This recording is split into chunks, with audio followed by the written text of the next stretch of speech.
మాజీ శాసనసభ్యురాలు మాజీ మంత్రి ఆర్కే రోజా వైకుంఠ ఏకాదశి సందర్భంగా శ్రీవారిని తిరుమల కొండ మీద దర్శించుకున్నారు. ఆ తర్వాత బయటకు వచ్చి ఆవిడ మాట్లాడారు. ఏం మాట్లాడారో ఒకసారి విందాం. స్వామివారిని వైకుంఠ ఏకాదశి రోజు దర్శించుకోవడం అనేది చాలా అదృష్టం. ఎందుకంటే ఇది చాలా మంది కోరుకునే కోరిక, కానీ కొంతమందికే భగవంతుడు ఆశీర్వచనం దొరుకుతుంది. సో నిజంగా దాంట్లో నేను ఒకరైనందుకు చాలా హ్యాపీగా ఫీల్ అవుతున్నాను. అండ్ రెండు కళ్ళు సరిపోవు ఈ రోజు స్వామిని చూస్తుంటే. టెంపుల్ మొత్తం అలంకరణ కానీ, సీరియల్ లైట్స్ కానీ, ఫ్లవర్స్ కానీ, లోపల ఇక్కడ ఆర్కే రోజా ఏదైతే చెప్పిందో అలంకరణ కావచ్చు, లైటింగ్ సిస్టమ్ కావచ్చు, సీరియల్ లైట్స్ కావచ్చు, ఫ్లవర్ డెకరేషన్ కావచ్చు, ఇవన్నీ కూడా మనం 100% కూటమి ప్రభుత్వానికి, టీటీడీ చైర్మన్ బిఆర్ నాయుడు గారికి, అక్కడ ఉన్న అధికారులకి, పనిచేస్తున్న సిబ్బందికి మనం ఖచ్చితంగా కృతజ్ఞతలు తెలియజేసుకోవాలి. ఎందుకంటే అక్కడ ఉండేటువంటి రద్దీ, అక్కడ ఉండే మెయింటెనెన్స్ చిన్న చితక కాదు. డైరెక్ట్గా ఆర్కే రోజానే చెప్తుంది అక్కడ ఎలాంటి ఏర్పాట్లు ఉన్నాయి అని. పూర్వం రోజుల్లో ఇలాంటి సందర్భాల్లో కొండ మీద ఎలాంటి పరిస్థితులు ఉండేవి అనేది నేను ప్రత్యేకంగా మీకు చెప్పనక్కర్లేదు. కొన్ని విషయాలు, కొన్ని గొప్ప పనుల తాలూకు మాటలు ఆటోమేటిక్ గా ఆ దేవుడే పలికిస్తాడు. ఇంత ముందు కూడా అంబటి రాంబాబు అన్న ప్రసాదం తిని ఎలా మెయింటైన్ చేస్తున్నారు, ఇన్ని కోట్ల మంది భక్తులకు, ప్రజలకు ఎలా మీరు అందిస్తున్నారు, ఇంత మంచి భోజనం ఇంపాసిబుల్ అని ఎప్పుడు కూటమి ప్రభుత్వం మీద విషయం జిమ్మే పరిస్థితి ఉన్న అంబటి రాంబాబు కూడా ఆ విషయం ఒప్పుకోవడం జరిగింది. ఇప్పుడు ఆర్కే రోజా కూడా తిరుమల కొండ మీద వైకుంఠ ఏకాదశి నాడు చేసిన ఏర్పాట్ల గురించి ఒప్పుకోవడం జరిగింది. అంటే గొప్ప పనులు ఎవరో కూడా ఆపలేరు కాబట్టి ఇది వాస్తవం. వైబే చాలా డిఫరెంట్ గా ఉంది. సో చాలా ఎనర్జీ, చాలా పాజిటివ్ ఎనర్జీ మనలోకి రావటం అనేది మనం ఫీల్ చేయగలం. ఎవరైనా కూడా ఈ టెంపుల్ లోకి ఎంటర్ అయ్యేటప్పుడు తిరిగి బయట వచ్చేటప్పుడు ఆ ఎనర్జీని మనం ఫీల్ చేయగలం. అండ్ వైకుంఠ ఏకాదశి సందర్భంగా మన సాక్షి ప్రేక్షకులందరికీ కూడా భగవంతుడి ఆశీస్సులు మెండుగా ఉండాలి. జగనన్న, నాకు అర్థం కాదు ఆర్కే రోజా, తిరుమల కొండ మీదకి వెళ్ళావు, శ్రీవారిని దర్శించుకున్నావు, మంచి ఏర్పాట్లు చేశావు అన్నావు. గతంలో ఎప్పుడు కూడా శ్రీవారి కొండ మీదకి వెళ్ళి అన్నదాన ప్రసాదం గురించి కానీ, లడ్డూ ప్రసాదం గురించి కానీ, దర్శించుకున్న సందర్భం గురించి కానీ, కుండీలో వేసినటువంటి ముడుపుల గురించి కానీ, మొక్కుల గురించి కానీ గత 5 సంవత్సరాల్లో ఏ రోజు కూడా, ఎలాంటి సందర్భంలో కూడా, ఎలాంటి సమయంలో కూడా నువ్వు మాట్లాడలేదు.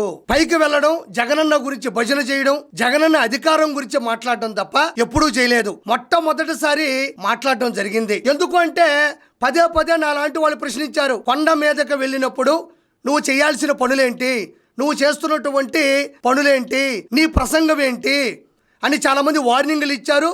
భక్తులు కూడా సీరియస్ అయినటువంటి సందర్భాలు ఈ రోజుకి కూడా యూట్యూబ్, సోషల్ మీడియా మాధ్యమాల్లో ఉన్నాయి. అయితే ఇక్కడ చూడండి, ఆర్కే రోజా ఇంటి నుంచి బయలుదేరేటప్పుడు సరే దేవుడి దగ్గరికి వెళ్ళేటప్పుడు రెడీ అవ్వాలి, వెళ్తుంది. కానీ వెనక సీటు మాత్రం ఖాళీగా ఉంచుకుంది. ఎందుకు ఉంచుకుంది? పైన మిగతా మాధ్యమాలు ఏదైతే సోషల్ మీడియా సంబంధించినటువంటి, మిగతా ప్రెస్ కు సంబంధించినటువంటి ఏదన్నా ఛానల్స్ వచ్చాయంటే సమాధానం చెప్పలేదు కదా, మనం దొరికిపోతాం కదా, భయం కదా, మన దగ్గర రెడీగా పేపర్ ఉండదు కదా, స్క్రిప్ట్ లేదు కదా, పైకి వెళ్ళింది కదా.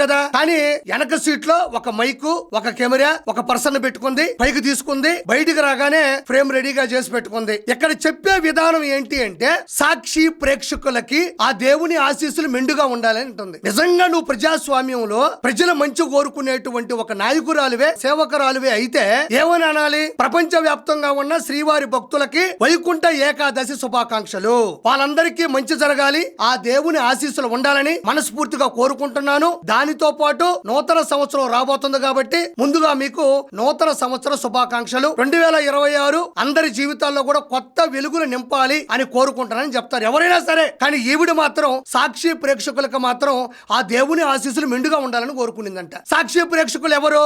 నువ్వు, మీ అన్న, ఇంకొక 10 మంది. అంటే అక్కడ కూడా ఆ దేవుని ఆశీస్సులు ఆ సాక్షి ప్రేక్షకులు అంటే వీళ్ళే, మళ్ళీ అంటే వీళ్ళకి సంబంధించినటువంటి ప్రేక్షకులకే ఆ దేవుని ఆశీస్సులు ఉండాలని కోరుకుంటుంది. ఎంత స్వార్థం! ఈవిడ రాజకీయ నాయకురాలా? ఈవిడ మళ్ళీ గెలుస్తాదా? ఈవిడికి ఆ దేవుని ఆశీస్సులు ఖచ్చితంగా ఉంటాయా?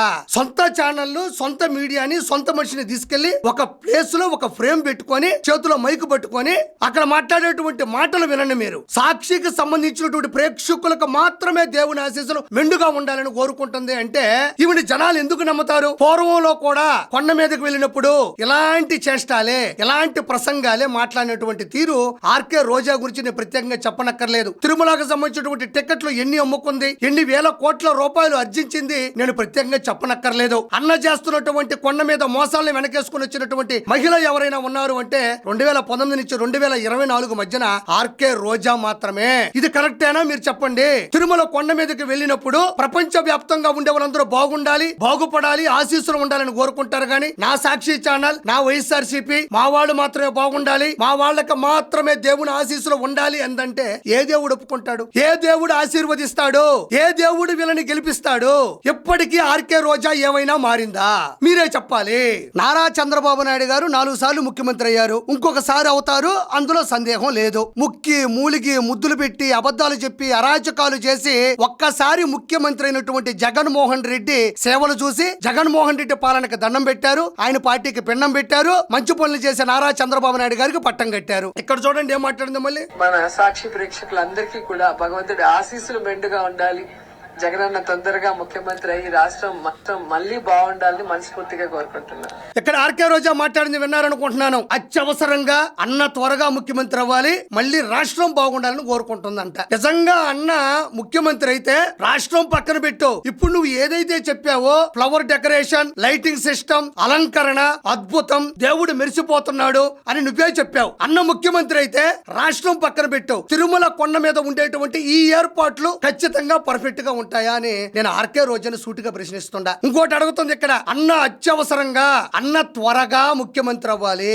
అన్న ఎలా త్వరగా ముఖ్యమంత్రి అవుతాడు? 5 సంవత్సరాలకు ఒకసారి ఎలక్షన్స్ వస్తాయి. ఇప్పటికి 19 నెలలైంది దాదాపు, ఇంకా 3 సంవత్సరాల 5 నెలలు ఉంది. సమయం గడవాలి కదా, 5 సంవత్సరాలకే కదా ఎలక్షన్స్ జరుగుతాయి. తెలియకుండానే నువ్వు పోటీ చేసి 2 సార్లు ఎమ్మెల్యే అయినావా? నాకు అర్థం కాదు. అన్న త్వరగా గెలవాలి అంటే మీ చేతుల్లో ఉందా ఈసీ?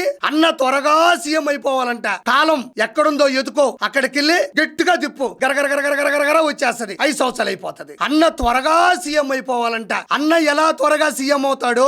బూతులతో రెచ్చిపోండి, వీలైతే నా కోసం చచ్చిపోండి అని కార్యకర్తలు ఉసుగొలుపుతూ ఉంటాడు. కాబట్టి అన్న త్వరగా సీఎం అయిపోతాడా? 2 సార్లు ఎమ్మెల్యే, ఒక్కసారి మంత్రి అయిన నువ్వు రప్ప రప్ప అనే డైలాగులతో రెచ్చగొట్టే ప్రసంగాలు చేస్తూ ఉంటావు. కాబట్టి అన్న త్వరగా సీఎం అయిపోతాడా? పట్ట పగలు కత్తులతో వీరంగం చేస్తూ చిందులు వేస్తూ ప్రజల్ని భయభ్రాంతులకు గురి చేస్తూ ఉంటారు. కాబట్టి అన్న త్వరగా సీఎం అయిపోతాడా? పట్ట పగలు మిట్ట మధ్యాహ్నం నడి రోడ్డు మీద కర్కశంగా, అత్యంత కర్కశంగా ఒక జీవాన్ని కోసి చంపి మొన్నం నుంచి వస్తున్నటువంటి రక్తంతో అన్నకి అభిషేకం చేశారు. కాబట్టి అన్న త్వరగా సీఎం అయిపోతాడా? అన్న ఏ పక్క నుంచి త్వరగా సీఎం అయిపోతాడు? ప్రజలు చూస్తున్నారు కదా. నీ బిడ్డలు మాత్రం ఇండియా సరిపోదని ఇటలీకి వెళ్లి చదువుకోవాలి, కార్యకర్తలు వాళ్ళ పిల్లలు మాత్రం రప్ప రప్ప అంటూ చెడిపోవాలి. ఏమంత స్వార్థం? కార్యకర్తలు మనుషులు కాదా? వాళ్ళ పిల్లలు మనుషులు కాదా? ఇదే మాట నువ్వు మొన్న పబ్లిక్ గా ప్రజల మధ్యన నువ్వు అన్న రప్ప రప్ప రప్ప అన్న మాట ఒక యూనివర్సిటీలోనో, ఒక స్కూల్లోనో, ఒక కాలేజీలోనో సపరేట్ గా ఆ సబ్జెక్టు పెట్టారు అని తెలిస్తే నీ బిడ్డల్ని ఆ సబ్జెక్టు నేర్చుకోమని నువ్వు పంపిస్తావా? నిజాయితీగా చెప్పు. పిల్లల బాగోగులు కోరుకునే నువ్వు దేశ విదేశాల్లో చదివిపిస్తావు, కానీ ఎదుటోళ్ళకి మాత్రం రప్ప రప్ప అని రెచ్చగొట్టే ప్రసంగాలు చెప్పి వాళ్ళు మాత్రం చెడగొడతావు. నీకు నిజంగా చిత్తశుద్ధి ఉందా? ప్రజల మీద ఉందా? మీ కార్యకర్తల మీద ఉందా? ఎవరి మీద ఉంది నీకు? వైఎస్ఆర్సీపీకి సంబంధించినటువంటి అమాయకమైనటువంటి కార్యకర్తలు గాని, ప్రజలు గాని, వాళ్ళ శ్రేణులు గాని నేను దయించి కోరుకుంటున్నాను, ఇలాంటి వాళ్ళకి మద్దతు ఇవ్వకండి.